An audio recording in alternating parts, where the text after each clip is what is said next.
Hello viewers, আসসালামু আলাইকুম। সবাইকে নতুন আরও একটি এপিসোড দেখার জন্য ওয়েলকাম জানাচ্ছি। আজকে শেয়ার করব আপনাদের জন্য গাজরের লাড্ডু। শীতের এই মৌসুমে নানান ধরনের সবজির মধ্যে গাজরের আনাগোনাটা মনে হয় যেন একটু বেশিই বেড়ে যায়। কালারফুল এই ভেজিটেবলটি নানান ধরনের পুষ্টিগুণ সমৃদ্ধ। তাই তো আজকে শেয়ার করছি হাতের কাছে থাকা অল্প কিছু উপকরণে দারুণ মজার গাজরের লাড্ডু। গাজরের লাড্ডু তৈরি করার জন্য আমি এখানে নিয়েছি প্রায় 500 গ্রামের মতো গাজর। গাজরগুলোকে আমি খুব ভালোভাবে ছিলে ধুয়ে পরিষ্কার করে নিব। গাজরগুলোকে ছিলে নেওয়ার পর আমি গাজরগুলোকে পানিতে ভিজিয়ে রেখেছিলাম প্রায় 5 মিনিটের মতো। আর দেখা যায় যে অনেক সময় গ্রেট করার পরে গাজরের কালারটা একটু চেঞ্জ হয়ে যায়, আর এভাবে পানিতে ভিজিয়ে রাখলে গাজরের কালারটা কিন্তু একেবারেই পারফেক্ট থাকে। গাজরগুলোকে আমি গ্রেট করার জন্য একটা ছোট ছিদ্রযুক্ত গ্রেটার নিয়েছি। আপনারা চাইলে এটাকে বটি বা ছুরি দিয়েও কুচি করে নিতে পারেন।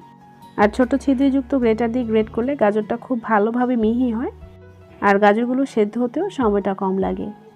ঠিক এমনভাবে আমি সবগুলো গাজর কুচি করে নেব। সবগুলো গাজর আমার গ্রেট করা হয়ে গেছে। এখানে প্রায় 3 কাপের মতো গাজর হয়েছে। আর এই গাজরগুলোকে আমি একটা ব্লেন্ডারে জাগে নিয়ে ঠিক 10 থেকে 15 সেকেন্ডের মতো ব্লেন্ড করব। আর 10-15 সেকেন্ডের মতো ব্লেন্ড করলে দেখা যাবে যে গাজরগুলো নিচ থেকে একটু নরম হয়ে গেছে, আর ওপরের গাজরগুলো এমন গ্রেট করাই থাকবে। এবার একটা ফ্রাই প্যানে আমি দিয়ে দিয়েছি 1/4 কাপের মতো রেগুলার রান্নার তেল। সাথে আরও অ্যাড করে দিচ্ছি 1 চা চামচের মতো ঘি। আপনারা চাইলে তেলের পরিমাণটা আরেকটু কমিয়ে ঘিয়ের পরিমাণটা আরেকটু বাড়িয়ে দিতে পারেন।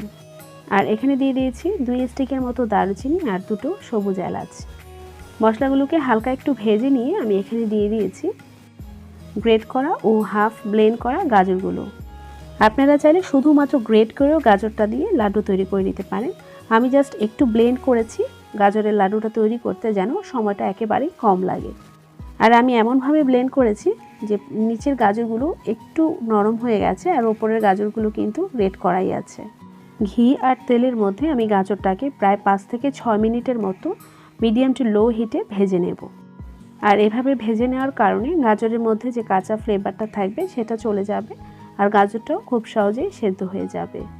ভাজতে ভাজতে গাজরগুলো অনেকটাই নরম হয়ে গেছে। আর আমি এখানে অ্যাড করে দিচ্ছি 1 কাপ তরল দুধের মধ্যে হাফ কাপ গুঁড়ো দুধ মিক্সড করে নিয়েছি, সেটা আমি এখানে অ্যাড করে দিয়েছি। আপনারা চাইলে তরল দুধ আর গুঁড়া দুধটাকে আলাদাভাবে অ্যাড করতে পারেন, তবে আমি একসাথে মিশিয়ে নিয়েছি, এতে করে দুধটা খুব ভালোভাবে মিক্সড হয়ে যায়। আর দুধটা গাজরের সাথে খুব ভালোভাবে মিশিয়ে নেব। আর এখানে অ্যাড করে দিয়েছি পরিমাণ মতো লবণ। মিষ্টি খাবারে লবণটা দিতে না চাইলে স্কিপ করতে পারেন। আর এখানে দিয়ে দিয়েছি আমি 1.25 কাপের মতো চিনি। চিনিটা অ্যাড করে আমি এবার ভালোভাবে মিশিয়ে নিচ্ছি। এবার একটা ঢাকনা দিয়ে ঢেকে আমি রান্না করব প্রায় 5 থেকে 6 মিনিটের মতো। 5-6 মিনিট রান্না করার পর আমি ঢাকনা খুলে একটু নেড়ে দিচ্ছি। এতে চিনি অ্যাড করার কারণে কিন্তু অনেকটাই পানি ছেড়ে দিয়েছে। চুলার ফ্লেমটাকে আমি মিডিয়াম টু লো হিটে রেখে আমি অনবরত একটু নেড়ে নেব, আর মাঝে মাঝে একটু নেড়ে চেড়ে দেবো। আর পানিটা একেবারে শুকিয়ে আসা পর্যন্ত অপেক্ষা করব। পানিটা একেবারে শুকিয়ে গেছে, আর পানিটা শুকিয়ে আসতে প্রায় 7 থেকে 8 মিনিটের মতো সময় লেগেছে। এবার এখানে অ্যাড করে দিচ্ছি 1/4 চা চামচের মতো এলাচের গুঁড়া। আর এই এলাচের গুঁড়াটা দেওয়ার কারণে কিন্তু খুবই সুন্দর একটা ফ্লেভার আসবে। আর দিয়ে দিচ্ছি এখানে 1 চা চামচের মতো ঘি। ঘি আর এলাচের গুঁড়া অ্যাড করার কারণে এর থেকে কিন্তু একটা শাহি ফ্লেভার বের হচ্ছে। এবার গাজরের এই মিশ্রণের মধ্যে আমি দিয়ে দিয়েছি 1 টেবিল চামচের মতো গুঁড়া দুধ। আর এবার সব কিছু খুব ভালোভাবে মিশিয়ে নিচ্ছি। সব কিছু মিশিয়ে নেওয়ার পর হাতে নিয়ে একটু চেক করে দেখতে হবে যে নাড়ুর মতো একটা শেপ দেওয়া যায় কিনা। তখনই চুলার ফ্লেমটা বন্ধ করে দিতে হবে।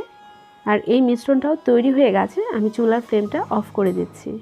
গাজরের এই মিশ্রণটা আমি একটা অন্য পাত্রে ঢেলে নিয়েছি ও একেবারে ঠান্ডা করে নিয়েছি। সামান্য একটু ডো হাতে নিয়ে আমি হালকা হাতে একটু হাতটাকে ঘুরিয়ে একটা লাড্ডুর শেপ দিয়ে দিচ্ছি। আর মিশ্রণটা তৈরির সময় যেহেতু তেল ব্যবহার করেছি, আর লাড্ডু তৈরির সময় আর হাতে এক্সট্রা তেল মাখিয়ে নিতে হবে না। ঠিক এইভাবে আমি বাকি সবগুলো লাড্ডু তৈরি করে নেব। আর সবগুলো লাড্ডু তৈরি হয়ে গেলে আমি উপর থেকে কিছুটা গুঁড়া দুধ ছিটিয়ে দিচ্ছি, জাস্ট দেখার সৌন্দর্যের জন্য। আপনারা চাইলে এখানে কিছু বাদাম কুচিও অ্যাড করে দিতে পারেন। আর সেই সাথে তৈরি হয়ে গেছে দারুণ মজার গাজরের লাড্ডু। গাজরের লাড্ডুর টেস্ট কিন্তু এক কথায় অসাধারণ। আপনারা চাইলে আমার এই রেসিপিটি ফলো করে একবার হলেও ট্রাই করে দেখতে পারেন। ভিডিওটি ভালো লাগলে চ্যানেলটাকে সাবস্ক্রাইব করে পাশেই থাকবেন। নতুন রেসিপি নিয়ে আবারও হাজির হব ইনশাল্লাহ। আজকের মতো এখানেই বিদায় নিচ্ছি। আল্লাহ হাফেজ।